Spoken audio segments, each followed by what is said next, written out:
Hello students, lesson number 5 oscillation, ये इसके part 4 में आज हम देखने वाले हैं concept of amplitude, period, frequency of SHM और सीरीज़ एंड पैरेलल कॉम्बिनेशन देखने वाले हैं स्प्रिंग्स का। ठीक है, तो series and parallel combination of springs भी देखने वाले हैं। लास्ट यानी लेक्चर नंबर या पार्ट नंबर 3 में हमने देखा था कि what is the displacement, velocity and acceleration at mean position and extreme position. इनकी वैल्यूज़ हमने निकाली थी और वेयर वेलोसिटी इज़ मैक्सिमम और मिनिमम, एक्सेलरेशन इज़ मैक्सिमम और मिनिमम, ये भी हमने सब निकाला था। आज हम देखेंगे एम्पलीट्यूड यानी क्या है, एम्पलीट्यूड ऑफ एसएचएम। वैसे मैंने ये बताया था आपको, amplitude of SHM, period of SHM and frequency of SHM को 1 बाय 1 देखेंगे। चलो स्टार्ट करते हैं। एम्पलीट्यूड ऑफ एसएचएम को देखना है हमको। तो एम्पलीट्यूड ऑफ एसएचएम, एम्पलीट्यूड यानी एक डिस्टेंस ही है। डिस्टेंस कैसा है? तो डिस्टेंस है, it is a maximum distance. ठीक है, तो एम्पलीट्यूड देखेंगे। एम्पलीट्यूड यानी क्या है? Amplitude is a distance. So ऐसा unit of amplitude is metre, ये याद रखना है। और amplitude is denoted by capital A. कहाँ किससे डिनोट करते हैं? कौन से लेटर से? कैपिटल ए से डिनोट करते हैं। और उसका ये एक डिस्टेंस ही है, पर ये कैसा डिस्टेंस है? मैक्सिमम डिस्टेंस है। अब मैक्सिमम डिस्टेंस यानी कैसा है? देखो, मैं यहाँ पे एक डायग्राम निकालती हूँ। तो यहाँ पे ये जो है, ये पोजीशन है ओ पोजीशन, ये है मीन पोजीशन। ठीक है, O is the mean position है। और ये सपोज करो ये एम है point, suppose this is point M, this is point N. ठीक है, तो यहाँ पे हम कंसिडर करेंगे एक, ये जो है this is a particle P. ठीक है, ये पार्टिकल पी क्या कर रहा है? It performs the SHM. ये परफॉर्म कर रहा है SHM, simple harmonic motion perform कर रहा है। ठीक है, अलोंग एमएन, एमएन के अलोंग वो ये स्ट्रेट लाइन में कर रहा है सिंपल हार्मोनिक मोशन। ठीक है, स्ट्रेट यानी वो कैसा जाएगा? हमने देखा है O to M, M to O और O to N, N to O, तो एक ऑसिलेशन हो जाता है। ठीक है, तो ये यहाँ तक आपको समझ में आया। अब डिस्प्लेसमेंट, ये पार्टिकल की डिस्प्लेसमेंट कैसी होगी? तो O से लेकर P तक, यानी अब O to M जाना है तो P तक इसकी डिस्प्लेसमेंट है, suppose it is X। X is the displacement of the particle from the mean position. O क्या है? मीन पोजीशन है, ओरिजिनल पोजीशन है। ठीक है, तो डिस्प्लेसमेंट ऑफ द पार्टिकल कैसी रहती है? It is x is equal to a sine, हमने लास्ट लेक्चर में ही ये देखा है, a sine omega t plus phi ऐसे रहती है। ठीक है, अब ये पार्टिकल जो है उसकी डिस्प्लेसमेंट मैक्सिमम कहाँ रहती है, कैसी रहती है? डिस्प्लेसमेंट अगर उसकी मैक्सिमम है तो मैक्सिमम हमने देखा है कि displacement is maximum at extreme position. Extreme यानी M and N are the extreme positions. Displacement is maximum at extreme position and it is minimum, that is it is equal to 0 at mean position. यानी O पे displacement कैसी रहती है? 0 रहती है। ठीक है, तो अब ये जो है मैक्सिमम डिस्प्लेसमेंट हमको कंसिडर करना है, क्योंकि एम्पलीट्यूड क्या है? अब हम डेफिनेशन देखते हैं, यहाँ पे मैं छोड़ देती हूँ। एम्पलीट्यूड मीन्स क्या है? Amplitude is the maximum displacement of a particle performing SHM from the mean position. Maximum displacement है पार्टिकल की, जो पार्टिकल एसएचएम परफॉर्म कर रहा है फ्रॉम द मीन पोजीशन से। मीन पोजीशन से जो मैक्सिमम डिस्प्लेसमेंट, अब मैक्सिमम यानी कहाँ तक रहेगी? ये यहाँ तक, इसके आगे तो नहीं रहेगी। तो ये है अपना ए। ठीक है, तो maximum displacement of A particle from mean position यानी O to M, इतनी जो डिस्प्लेसमेंट है पार्टिकल की, it is equal to a, it is amplitude a. ठीक है, तो मैक्सिमम डिस्प्लेसमेंट यानी क्या है? अब हमारे पास में तो डिस्प्लेसमेंट का ये फॉर्मूला है, x is equal to a sine omega t plus phi. तो ये जो डिस्प्लेसमेंट है मैक्सिमम कहाँ रहती है? एक्सट्रीम पोजीशन पे, यानी एम पोजीशन पे इट इज़ मैक्सिमम रहती है। तो यहाँ पे भी हम लेंगे कि मैक्सिमम डिस्प्लेसमेंट कहाँ रहती है। ठीक है, तो मैक्सिमम डिस्प्लेसमेंट यानी वही क्या है? एम्पलीट्यूड है। मैक्सिमम डिस्प्लेसमेंट के लिए डिस्प्लेसमेंट मैक्सिमम कब रहती है? व्हेन जो साइन की वैल्यू है, ये जो साइन एंगल जो है, ये साइन एंगल कैसा चाहिए, sine of omega t plus phi is equal to plus minus 1। ये अगर 1 रहती है तो x is equal to a आएगा ना।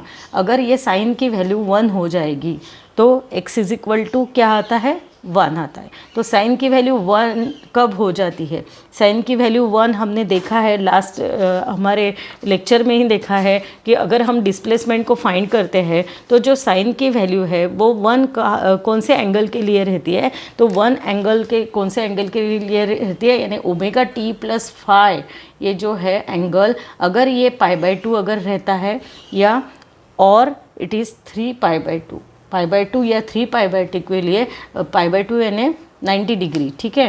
तो π/2 और 3π/2 के लिए साइन की वैल्यू क्या रहती है, 1 रहती है। तो मैंने अब यहाँ पे कैसे लिखा है, देखो sine of omega t plus phi, तो ओमेगा टी प्लस फाई क्या रहेगा, π/2 रहेगा और 3π/2 भी रह सकता है।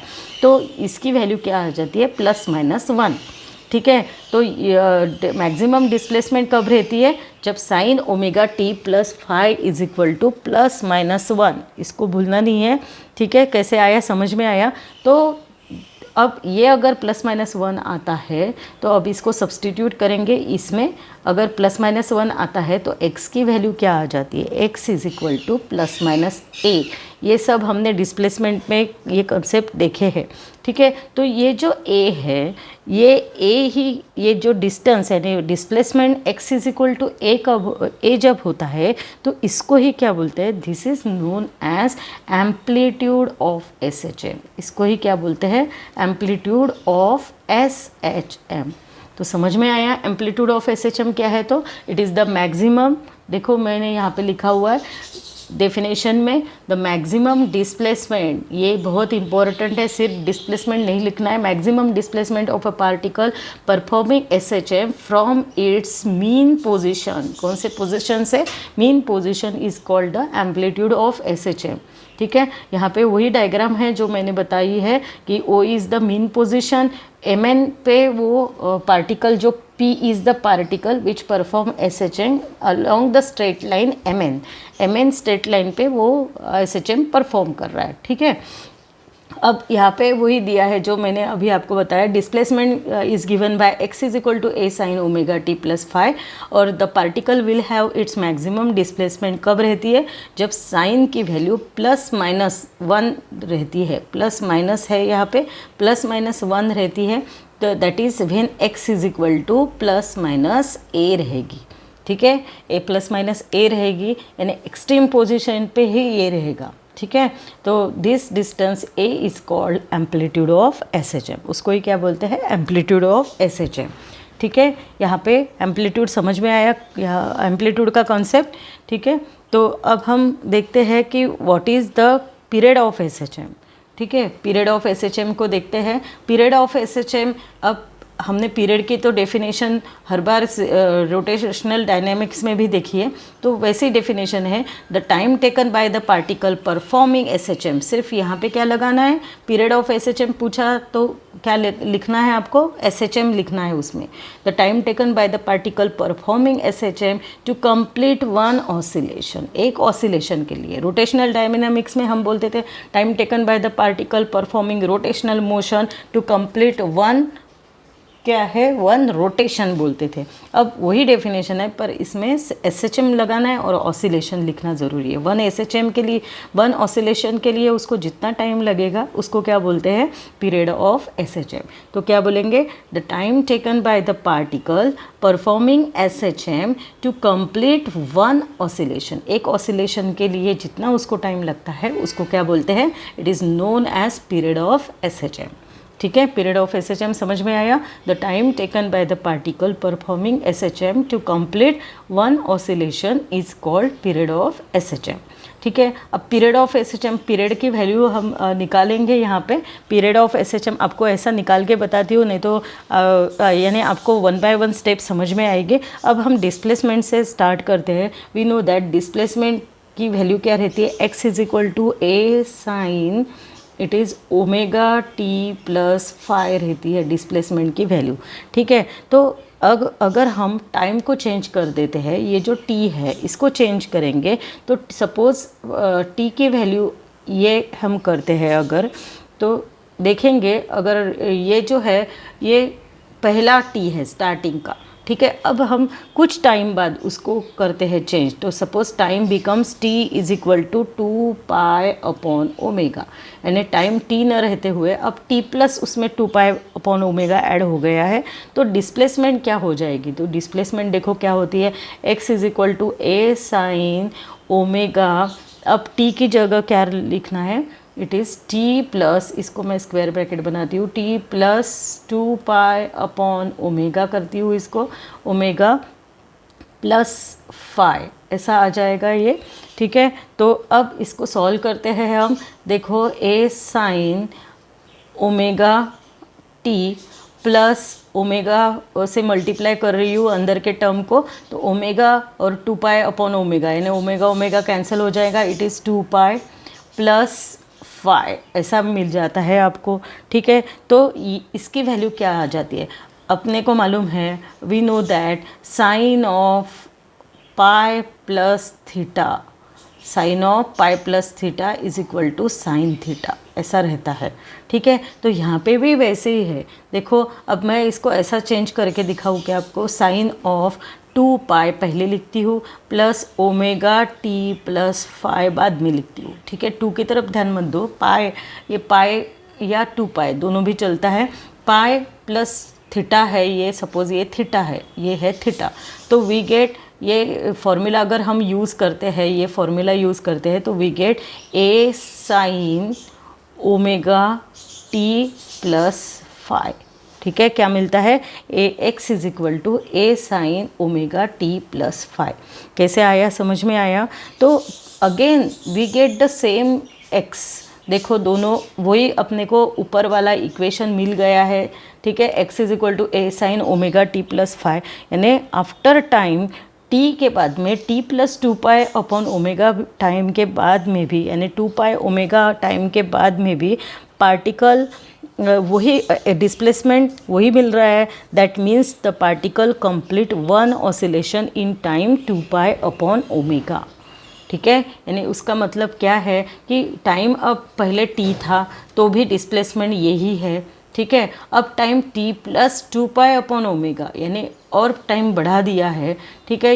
इतना टाइम के बाद में भी we get the same displacement, हमको वही डिस्प्लेसमेंट मिल रही है, ठीक है, वही डिस्प्लेसमेंट मिल रही है। तो यानी हम ये बोल सकते हैं कि at time t is equal to 2 pi upon omega, ठीक है। ये टाइम ऐड करने के बाद में भी ये क्या हो जाता है, it is the minimum time for which particle का ऑसिलेशन, जेने particle repeat its path, hence ये जो ऐड करने के बाद में भी we get the same displacement, यानी पार्टिकल रिपीट कर रहा है वो पाथ को, so we say that this 2 pi upon omega is the time period, ठीक है, टाइम पर required to perform the or to complete the one oscillation, that is it is time period is given by t is equal to 2 pi upon omega।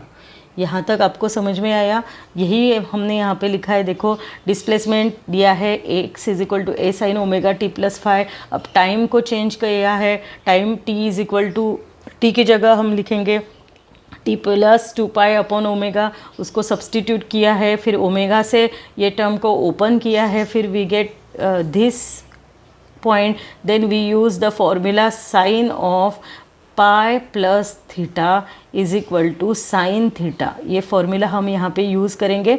यहाँ पे ये 2 पाई है, पर पाई consider करो, 2 पाई या पाई दोनों भी चलता है, तो यानी we get omega t plus phi, ठीक है, ये मिल गया है। उसके बाद में देखो this result shows that the particle is at the same position after time 2 pi upon omega. 2 pi upon omega time होने के बाद में भी पार्टिकल हमको वही पोजीशन में मिल रहा है, क्योंकि we get the same displacement. यहाँ पे आपको नीचे दिखाई दे रहा है, हमको स्टार्ट किया था हमने ये डिस्प्लेसमेंट से मिल रही, फिर से वही डिस्प्लेसमेंट हमको मिल रही है। ठीक है, तो यहाँ पे वही लिखा है कि 2 पाई अपॉन ओमेगा। तो यहाँ पे it can be shown that t is equal to capital T कर दिया उसको, पीरियड है तो 2 pi omega is the minimum time after which it repeats, फिर से वो रिपीट हो रहा है। Hence its period T is given by, period की वैल्यू क्या है, so T is equal to 2 pi upon omega. This is the period of SHM। ठीक है, पीरियड समझ में आया। अब यहाँ पे पीरियड को थोड़ा सा चेंज करते हैं। देखो थोड़ा सा एक पीरियड के अलग अलग फॉर्म्स हम निकालेंगे। क्या है अलग अलग फॉर्म, पहले मैं समझाती हूँ, फिर जो लिखा हुआ है वो आपको बताती हूँ। पीरियड के अलग अलग फॉर्म लिखते हैं। अब अपने पास में जो एंगुलर फ्रीक्वेंसी है omega in terms of spring constant, ठीक है, स्प्रिंग कांस्टेंट के टर्म में हमारे पास में है angular frequency, it is denoted by omega. ये हमने निकाला था, ओमेगा स्क्वायर की वैल्यू क्या रहती है स्प्रिंग कांस्टेंट के टर्म में, इट इज़ K/m। ठीक है, के क्या है, के है स्प्रिंग कांस्टेंट। स्प्रिंग कांस्टेंट यानी क्या है, force per unit displacement. Spring constant यानी क्या रहता है, it is force per unit displacement. क्यों ऐसा फोर्स पर यूनिट डिस्प्लेसमेंट है, क्योंकि हमको मालूम है F is equal to KX minus KX रहता है। ठीक है, तो K इज स्प्रिंग कांस्टेंट, तो K की वैल्यू क्या रहती है, it is F upon X, that is force per X क्या है, डिस्प्लेसमेंट है। तो यहाँ पे हम लिख सकते हैं फोर्स, ये मैं अच्छे से लिखती हूँ, फोर्स पर यूनिट डिस्प्लेसमेंट। ठीक है, यहाँ पे हम लिख सकते हैं it is force per unit displacement. के क्या है, के की वैल्यू देखो F अपॉन X मिल गई है, यानी it is force per unit displacement है, फोर्स पर यूनिट डिस्प्लेसमेंट। ठीक है, और नीचे क्या है, नीचे है मास। ओके, नीचे क्या है, मास है। तो ये क्या हो गया, फोर्स अपॉन मास। फोर्स अपॉन मास यानी आपके पास में, फिर से मैं यहाँ पे रेफर करती हूँ, F is equal to ma रहता है, force is equal to mass into acceleration रहता है। ठीक है, तो अब फोर्स अपॉन मास क्या रहेगा, F upon m, it is equal to a रहेगा। ठीक है, a यानी क्या है, एक्सीलरेशन पर यूनिट डिस्प्लेसमेंट। इसको हम लिखेंगे force per unit displacement upon mass, it is equal to, अब यूनिट डिस्प्लेसमेंट वैसे ही रह गया ना, फोर्स अपॉन मास करेंगे। ठीक है, फोर्स अपॉन मास यानी acceleration, so here we write acceleration per unit displacement, acceleration per unit displacement, ऐसा रहेगा। ठीक है, एक्सेलरेशन पर यूनिट डिस्प्लेसमेंट, ये समझ में आया आपको। तो ये है, this is the value of omega square. इसके बाद में ओमेगा की वैल्यू क्या होगी, omega is equal to under root of acceleration per unit displacement, acceleration per unit displacement. ठीक है, ये आ गई, ये वैल्यू आ गई। ठीक है, अब t की वैल्यू क्या है, हमने देखा है time period t is equal to 2 pi upon omega.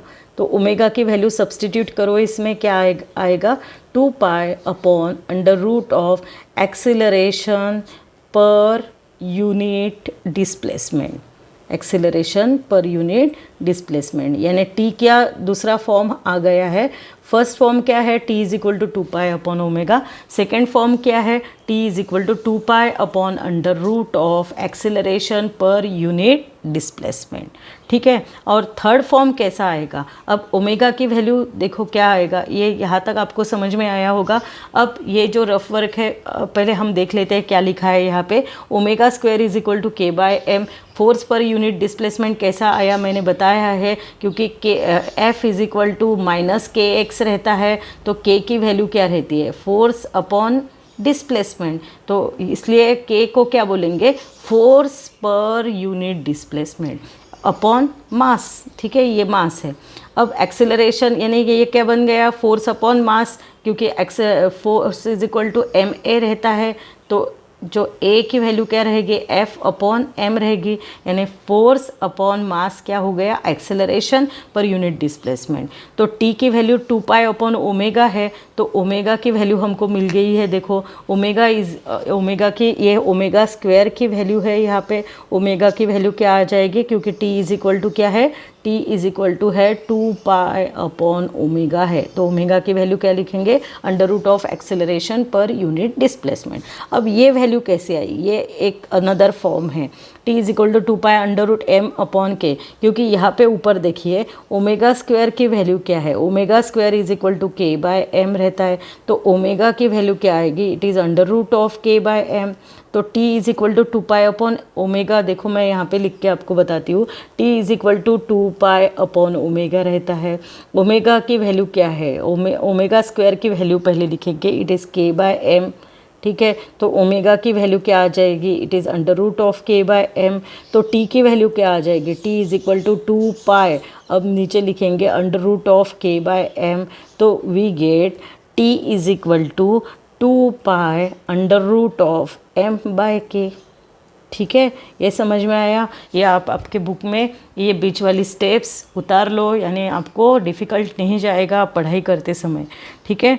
तो समझ में आया, T is equal to 2 pi under root M upon K कैसा आया, यही यहाँ पे लिखा है, T is equal to 2 pi under root M upon K, क्योंकि T is equal to 2 pi upon omega रहता है, ठीक है। यहाँ तक समझ में आया। दिस इज़ द 3 फॉर्म हमने देखे टी के। Time period is given by T is equal to, ये फर्स्ट फॉर्म है, T is equal to 2 pi upon omega है, ठीक है। सेकंड फॉर्म ये है, T is equal to 2 pi upon under root of acceleration per unit displacement वाला, ये second form है।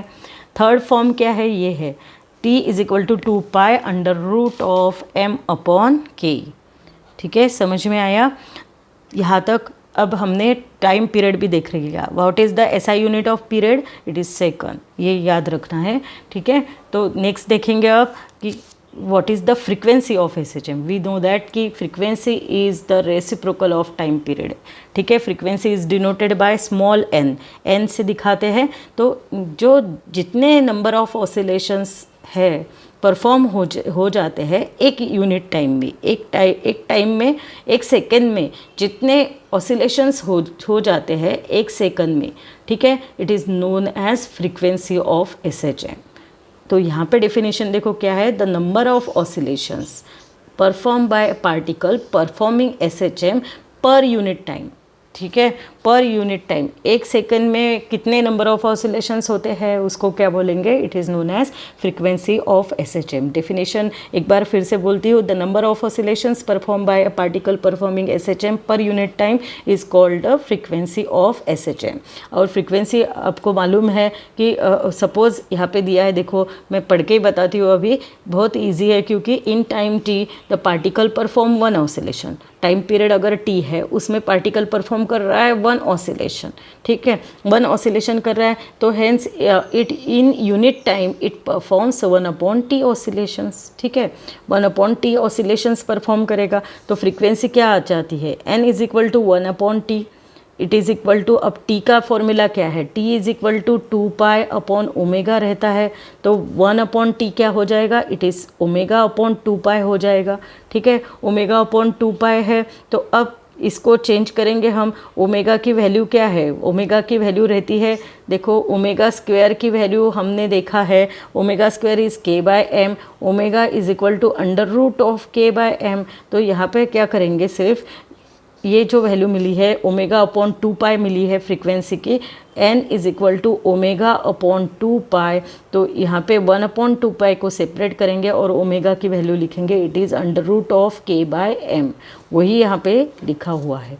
समझ में आया। तो n की फर्स्ट वैल्यू है, n की वैल्यू देखो यहाँ पे मैं लिखती हूँ, n is equal to 1 upon time period, this is first value, then n is equal to omega upon 2 pi, n is equal to omega upon 2 pi रहेगा। this is second value, second form भी बोल सकते हो, और n is equal to क्या आता है, 1 upon 2 pi under root of k by m, ठीक है। This is the third form, ये थर्ड फॉर्म है फ्रीक्वेंसी का।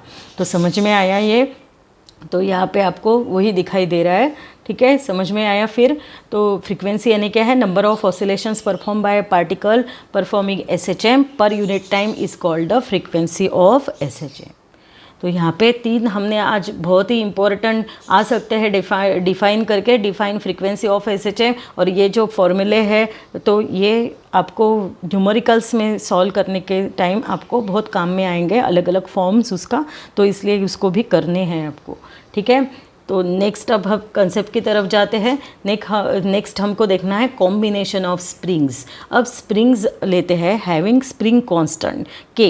अब के क्या है, स्प्रिंग कांस्टेंट है। अब स्प्रिंग कांस्टेंट पहले देख लेते हैं। स्प्रिंग कांस्टेंट यानी it is the stiffness of the spring, property of stiffness of the spring. अलग अलग स्प्रिंग के कांस्टेंट अलग अलग रहते हैं। आपने देखा होगा कोई कुछ स्प्रिंग बहुत कड़क रहते हैं, उसको खींचने के बाद में वो कम, उसकी इलोंगेशन कम रहता है, यानी ये अगर स्प्रिंग है, कुछ स्प्रिंग इतने कड़क रहते हैं कि वो खींचने के बाद में उसको अगर खींचे एक साइड से तो वो ज़्यादा इलोंग भी हो जाते हैं, ऐसा हो जाते हैं। कुछ है बिल्कुल भी हिलते नहीं, ठीक है। It depends upon the stiffness, इसको क्या बोलते हैं, स्टिफनेस ऑफ द स्प्रिंग, ठीक है। एंड इट इज़ के क्या है, के इज़ द स्प्रिंग कांस्टेंट, के को बोलेंगे spring constant, and it is the measure of this stiffness, ठीक है। डिपेंड अपॉन के ये इलोंगेशन होता है स्प्रिंग का, ओके। तो यहाँ पे हमको कॉम्बिनेशन ऑफ स्प्रिंग्स देखना है, 2 टाइप्स ऑफ कॉम्बिनेशन देखना है। First one is known as series combination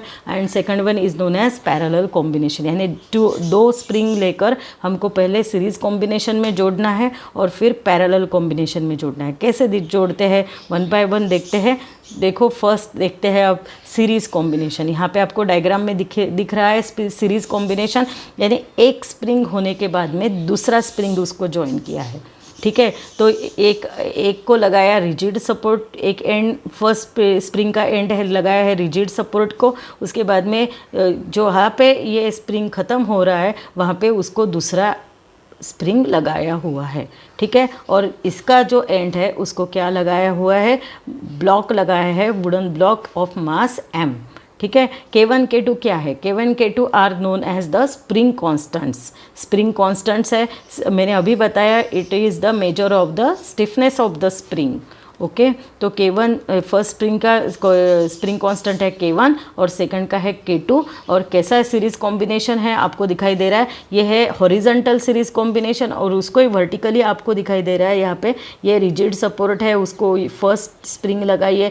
एक के बाद एक लगाने को ही बोलते हैं सीरीज कॉम्बिनेशन। यहाँ पे ऊपर आपको डेफिनेशन दी है कि if when all the springs are connected one after the other, एक के बाद एक लगाया तो it form a single chain, then it is term as a series combination of spring. उसको ही क्या बोलेंगे हम, सीरीज कॉम्बिनेशन ऑफ स्प्रिंग। एक के बाद एक अगर स्प्रिंग को लगाते हैं तो it is known as series combination of spring. तो अब क्या करेंगे, यहाँ पे क्या है देखेंगे कि अगर ये स्प्रिंग सपोज करो मासलेस है, उसको मास नहीं है, तो और F क्या है, F is known as stretching force, उसको स्ट्रेच कर रहे हैं by connecting the wooden block, stretching force, sorry this is known as stretching force है, ठीक है। F is the stretching force है हमारा। तो अगर हम वर्टिकल अरेंजमेंट कंसिडर करते हैं तो वर्टिकल अरेंजमेंट में हमने देखा है कि ये स्प्रिंग ऐसा लगाया है, फिर इसको ऐसा लगाया है, और यहाँ पे हमने ये wooden block having the mass m लगाया है। तो इसका जो वेट है, वेट कितना रहेगा, इसका mg रहेगा, ठीक है। इसका वेट क्या है वर्टिकल अरेंजमेंट में, ये mg वेट की वजह से वो एक्सटेंशन होगा।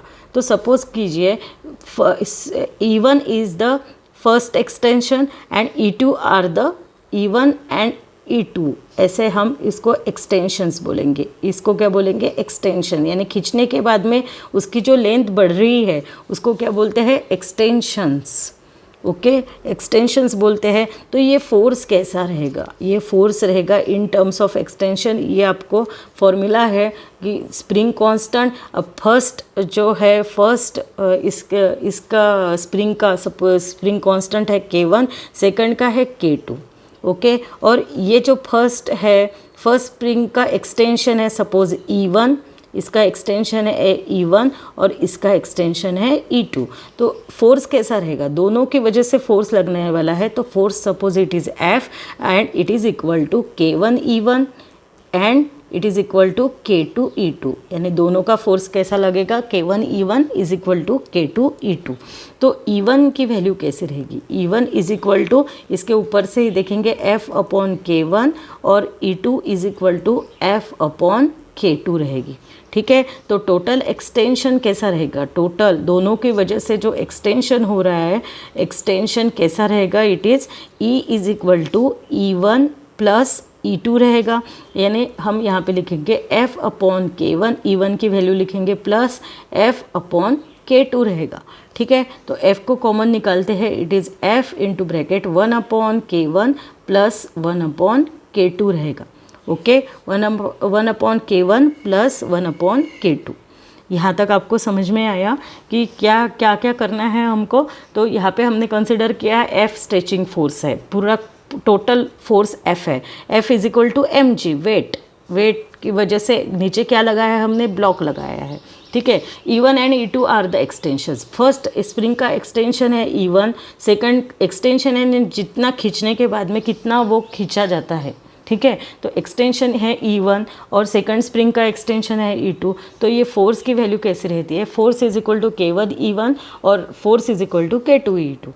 इसके ऊपर से हमने E1 और E2 की वैल्यूज़ निकाली, टोटल एक्सटेंशन कितना हो जाता है। अब फर्स्ट के वजह से E1 है, सेकंड की वजह से E2 है, तो टोटल कितना आएगा, E is equal to E1 plus E2। और उसके ऊपर से हमने निकाला है E is equal to, E की वैल्यू क्या निकाली है, E is equal to F into bracket 1 upon K1 plus K2। ठीक है, ये यहाँ तक आपको समझ में आया कैसा है। अब सपोज करो जो K है, फर्स्ट स्प्रिंग का है K1 is the spring constant और सेकंड का है K2 is the spring constant. ठीक है, तो सपोज करेंगे हम कि कंसिडर करेंगे कि KS क्या है, इफ़ेक्टिव स्प्रिंग कांस्टेंट, और टोटल जो है वो स्प्रिंग कांस्टेंट है, इसको बोलेंगे इफ़ेक्टिव स्प्रिंग कांस्टेंट है। स्प्रिंग कांस्टेंट है अगर Ks, तो ये Ks कैसा रहेगा, देखो Ks भी कैसा रहेगा, इट इज़, ये मैं पूरा थोड़ा सा इरेज कर देती हूँ। Ks कैसा रहेगा, ऊपर का इरेज कर दिया थोड़ा सा, ऊपर देखो, तो ये Ks कैसा रहेगा, इट इज़ 1 अपॉन Ks, क्योंकि ये सब देखो 1 upon K1 plus 1 upon K2 में है, नीचे देखो। ठीक है, नीचे E की जो E का इक्वेशन देखो, तो 1 upon Ks total spring constant या इफेक्टिव स्प्रिंग कांस्टेंट कैसे रहेगा, it is 1 upon K1 plus 1 upon K2 रहेगा।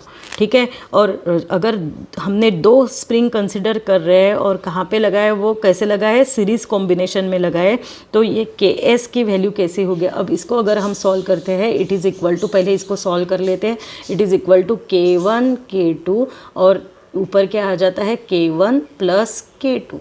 ठीक है, ऐसे आ जाता है। तो Ks की वैल्यू क्या है, ये मिल गया हमको 1 upon Ks is equal to, ऐसे मिल गया ना, तो 1 upon Ks is equal to ऐसे मिल गया है। तो Ks की वैल्यू क्या आ जाती है, इसके ऊपर से Ks की वैल्यू क्या आती है वो निकालेंगे हम।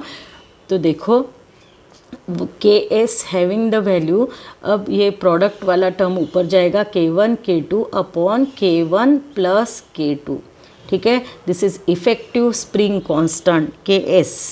ओके, अगर ऐसे सिर्फ, अब हमने यहाँ पे 2 ही लगाए हैं स्प्रिंग, ऐसे n नंबर ऑफ बहुत सारे अगर लगाने हैं, तो ये जो n स्प्रिंग अगर अटैच किए, तो ये Ks कैसा आएगा, इट इज़ Ks, अब हम फिर से ये ऊपर के फॉर्म में लिखेंगे, Ks is 1 upon Ks is equal to 1 upon K1 plus 1 upon K2 plus 1 upon K3 and so on up to n तक रहेगा।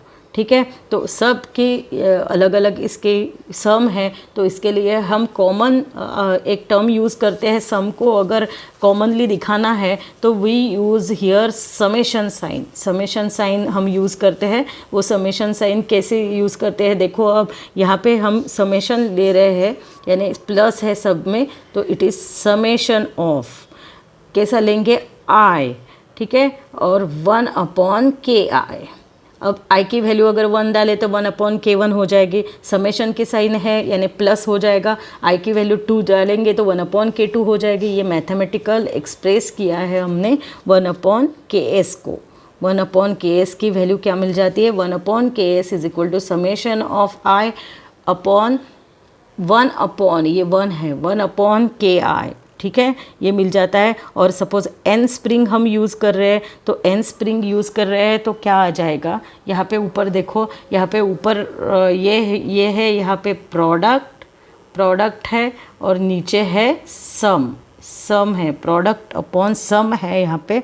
तो ऊपर प्रोडक्ट है, तो सपोज़ करो कि अगर हमारे पास में नंबर ऑफ स्प्रिंग n है तो n के लिए कैसा होगा, ks, 1/ks is equal to ऊपर आएगा n/k, ठीक है, यानी ks की वैल्यू क्या आ जाएगी, ks is equal to k/n आएगा, ठीक है। तो ये आपको सिर्फ याद रखना है कि केस अगर सीरीज़ कॉम्बिनेशन में हम स्प्रिंग लगाते हैं तो इफेक्टिव स्प्रिंग कांस्टेंट आता है k1 k2/k1 प्लस k2 और 1/ks की वैल्यू क्या आ जाती है, समेशन ऑफ i 1/ki। एकदम से आपको ये समझ में नहीं आ रहा होगा, आप रिपीटेडली इसको देखो यानी आपको समझ में आएगा, ठीक है। तो यहाँ पे वही सब मैंने लिख के दिया है, देखो ये बुक का ही है क्योंकि इसमें कुछ कम नहीं कर सकते। f की वैल्यू वो है E1 निकाला, E2 निकाला, E1 प्लस E2 का किया तो ये हमको वैल्यू मिल गई है, ठीक है। उसके बाद में देखो अब E इज इक्वल टू क्या है, f/ks है, तो ये 1/ks की वैल्यू हमने यहाँ पे निकाली है, ठीक है। 1/ks अगर n है, number of such massless springs है, नंबर ऑफ के लिए हम ऐसा लिखेंगे और मैथमेटिकल फॉर्म इसका ऐसे summation i is equal to 1/ki लिखा है, ठीक है। और ks कैसा आता है, k1 k2/k1 प्लस k2, क्योंकि यहाँ पे 1/ks इज इक्वल टू क्या था, 1/k1 प्लस 1/k2 को हमने सॉल्व किया था, इट इज़ इक्वल टू कैसा आ जाता है, k1 plus k2/k1 into k2, ये 1/ks आता है। तो ks की वैल्यू क्या आती है, तो वो है ये वैल्यू, ठीक है, इसको भूलना नहीं है। तो ये भी हमने निकाला है ks is equal to k/n, अभी मैंने बताया आपको, क्योंकि 1/ks कैसा हो जाएगा, नंबर ऑफ n नंबर है तो n/k आ जाता है, तो ks की वैल्यू क्या आ जाती है, k/n, ठीक है। This is the series combination. अब पैरेलल कॉम्बिनेशन को देखेंगे। पैरेलल कॉम्बिनेशन यानी क्या है, देखो पैरेलल कॉम्बिनेशन में ऑल द स्प्रिंग्स जो है, ये दोनों भी स्प्रिंग्स कैसे कनेक्ट किए हैं आपको दिखाई दे रहे हैं, they are connected between the same point, same point को ही कनेक्ट किया है, ठीक है, सेम पॉइंट में कनेक्ट किया है। तो इसको क्या बोलते हैं, this combination is known as parallel combination, यानी ये एक स्प्रिंग का एंड दोनों एक को इसको लगाया है, एक सेम पॉइंट को ये मास लगाया हुआ है m।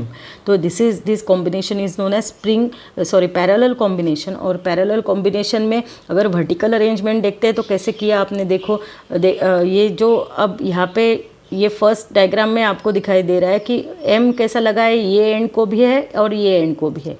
वैसे ही अब m अगर अपने बीच में ब्लॉक लगाया तो ये एंड को भी है और ये एंड को भी मिलता है, ठीक है। This combination is known as parallel combination. Series में हमने ब्लॉक नीचे लगाया था, अब पैरेलल में दोनों को एक ही पॉइंट में लगाया हुआ है, ठीक है। तो पैरेलल कॉम्बिनेशन यानी क्या है, when all the springs are connected between the same point. अब तीसरा भी अगर रहता था हमारे पास में तो तीसरे को भी हम ऐसे ही कनेक्ट करते थे, ठीक है। ये फर्स्ट, अगर सपोज करो ये सेकंड, थर्ड, अगर बहुत सारे भी रहते हैं तो हमें ऐसा कनेक्ट करके फिर इसको ऐसा ब्लॉक लगाते थे, ठीक है। तो सेम ये कॉम्बिनेशन आपको करना पड़ता है, इट इज़ नोन एज, अगर बहुत सारे स्प्रिंग है तो पैरेलल कॉम्बिनेशन करना पड़ता है, तो कैसा करेंगे, सेम पॉइंट पे ब्लॉक को लगा देंगे, ठीक है। तो इस प्रकार से करेंगे। यहाँ तक समझ में आया। अगेन हम कंसिडर करेंगे स्ट्रेचिंग फोर्स, जो स्ट्रेच हो रहा है, एम लगाने के बाद में, ब्लॉक लगाने के बाद में, मास लगाने के बाद में स्ट्रेच हो रहा है, ठीक है। तो स्ट्रेच हो रहा है तो फोर्स क्या है, stretching force, it is F, F is the stretching force. तो देखते हैं, इसको भी सॉल्व करते हैं। F is known as stretching force, F हमने देखा है it is known as stretching force. अब ज़्यादा इसको सॉल्व नहीं करते हैं क्योंकि सब आपको कंसेप्ट सीरीज़ में ही बताया हुआ है मैंने, ठीक है। तो अगर ये जो है एफ कैसा रहेगा, it is F1 is equal to, अब फर्स्ट स्प्रिंग के लिए 2 स्प्रिंग हम कंसिडर कर रहे हैं। फर्स्ट स्प्रिंग के लिए क्या रहेगा, इट इज़ K1E, ठीक है। और सेकंड स्प्रिंग के लिए कैसा रहेगा, F2 is equal to K2E। अब यहाँ पे E1 E2 क्यों नहीं है, क्योंकि it is a parallel combination. Parallel combination में हमने स्प्रिंग ऐसा जोड़ा है और ये ऐसा जोड़ा है और इसको हमने ब्लॉक लगाया हुआ है। तो यहाँ पे जितना दोनों का elongation, E stands for elongation, जितना इलोंगेशन हो रहा है, जितना खींच रहा है, दोनों भी सेम ही रहेंगे। यानी सपोज इसका भी E1 है, इसका E2 है, तो दोनों की खिंचाई तो सेम ही रहेगी ना, क्योंकि ये कॉमन पॉइंट को जोड़ा है। तो E1 is equal to E2 is equal to E रहेगा, इसलिए यहाँ पे E1 E2 नहीं लेते हैं। पैरेलल कॉम्बिनेशन में दोनों की इलोंगेशन सेम ही रहेगा, ठीक है। इलोंगेशन यहाँ पे मैं E is equal to elongation दोनों का कैसा रहेगा, सेम रहेगा, ठीक है, क्योंकि E is equal to E1 is equal to E2, okay, same रहेगा। यहाँ पे देखो सेम लेंथ ही चाहिए, ठीक है। यहाँ तक समझ में आया। अब यहाँ पे हम इफेक्टिव स्प्रिंग कांस्टेंट, जैसे सीरीज़ में KS, S stands for series लिया था, यहाँ पे हम पैरेलल के लिए लेंगे KP। KP is the effective spring constant, effective spring constant, ये लेते हैं कांस्टेंट।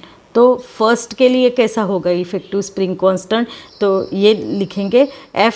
अब यहाँ पे देखो F कैसा है, F1 is equal to K1E, तो टोटल F पहले लिखेंगे। टोटल F कैसा रहेगा, F इज इक्वल टू कैसा रहेगा, पहले K फर्स्ट के लिए K, F की वैल्यू कैसी रहेगी, टोटल KPE रहेगी, ठीक है। और ये कैसा रहेगा, F1 प्लस F2 प्लस ऐसा रहेगा, ठीक है। अब KPE कैसा रहेगा, ये अगर बहुत हार्ड जाता होगा तो मैं 1 बाय 1 आपको डायरेक्टली नहीं बताती हूँ, बुक में डायरेक्ट दिया है, ये ऐसा नहीं लेंगे हम। देखो अब F कैसा बनता है हमारा, देखो F की वैल्यू लिखते हैं। F टोटल F कैसा रहेगा, it is F1 plus F2, और ऐसे बहुत सारे हैं, ठीक है। स्प्रिंग सपोज करो ये ऐसा रहेगा। अब F की वैल्यू F1 कैसा है, F1 is K1E plus K2E plus so on, तो it is totally it is KPE। F कैसा रहेगा, इट इज़ KPE, और we say that it is summation of I KI, ठीक है। अगेन वैसे ही रहेगा, summation of I KI। KP कैसे रहेगा फिर, KP इज इक्वल टू सीधे सीधे ही है K1 plus K2, E common निकाल लेते हैं ना। देखो यहाँ पे आपको ज़रा ये बोर भी होता होगा, देखो ये E को हम कॉमन निकालते हैं यहाँ पे, हाँ, यानी अब फिर से मैं बीच वाली स्टेप निकालती हूँ, K1 प्लस K2 प्लस ऐसा रहता है, ठीक है। अब डायरेक्ट करने से अच्छा ये ऐसा करेंगे। अब KP की वैल्यू कैसी होगी, ये तो हो गया F अपने को ऐसा मिल रहा है। अब KP की वैल्यू कैसी है, KP is equal to effective spring constant, it is K1 plus K2 plus dash dash, ठीक है। It is equal to summation of I KI। KP की वैल्यू कैसे मिलती है, समेशन ऑफ I KI, ठीक है, समझ में आया। तो यहाँ पे हम कैसा लिखेंगे, अब सपोज M, यहाँ पे M नंबर ऑफ स्प्रिंग्स है, M नंबर ऑफ स्प्रिंग्स है, तो ये KP कैसा रहेगा, KP is equal to M into K रहेगा। M इंटू K क्यों रहेगा, क्योंकि नंबर ऑफ स्प्रिंग्स जितने ज़्यादा रहेंगे वो है M है और K, ठीक है। तो it is equal to KP is equal to M into K रहेगा। यही यहाँ पे सब लिखा हुआ है, देखो इसको मैं सब इरेज करती हूँ, हाँ। अब देखो यहाँ पे यही लिखा है parallel combination in such combination springs are connected between same 2 points, one of them is the support and other end the stretching force F is applied. दूसरे इसको क्या लगाया है, स्ट्रेचिंग फोर्स M लगाने के बाद में स्ट्रेचिंग फोर्स लगाया हुआ है. किसके जगह कैसे लगाया हुआ है, बाय अटैचिंग द ब्लॉक. ठीक है, तो ये हो गया. ये ज़्यादा आप ये लिखा नहीं आपने तो भी चलेगा, एक्स्ट्रा माहिती है ये. तो आगे जाएंगे. F की वैल्यू कैसी है, F की वैल्यू है K1E K2E, बिकॉज यहाँ पे मैं लिख सकती हूँ कि E1 is equal to E2 is equal to E. दोनों का इलोंगेशन कैसा है, सेम ही है. ठीक है, F की वैल्यू KPE, तो F1 प्लस F2 रहेगा is equal to K1E plus K2E. KP कैसा रहेगा, K1 प्लस K2 और it is summation of KI. अब ऐसे M अगर स्प्रिंग्स है तो KP की वैल्यू क्या रहेगी, it is M into K. ठीक है, समझ में आया. सीरीज कॉम्बिनेशन और पैरेलल कॉम्बिनेशन. तो ठीक है, फिर आप इसको अच्छे से राइट डाउन करो और एक दो बार फिर से रिवाइंड करके देखो ये वीडियो, यानी आपका कॉन्सेप्ट क्लियर हो जाएगा. नेक्स्ट लेक्चर में हम लेने वाले हैं कि आगे बहुत इंपॉर्टेंट है, एक 5.7 रेफरेंस सर्कल मेथड जो है वो कैंसिल किया है इस साल, तो हम डायरेक्टली फेज़ इन SHM लेंगे. ठीक है, नेक्स्ट लेक्चर में हम लेंगे फेज़ इन SHM. तब तक के लिए आप इसकी प्रैक्टिस करो. ओके, ठीक है, फिर okay then, bye bye, have a good day, thank you.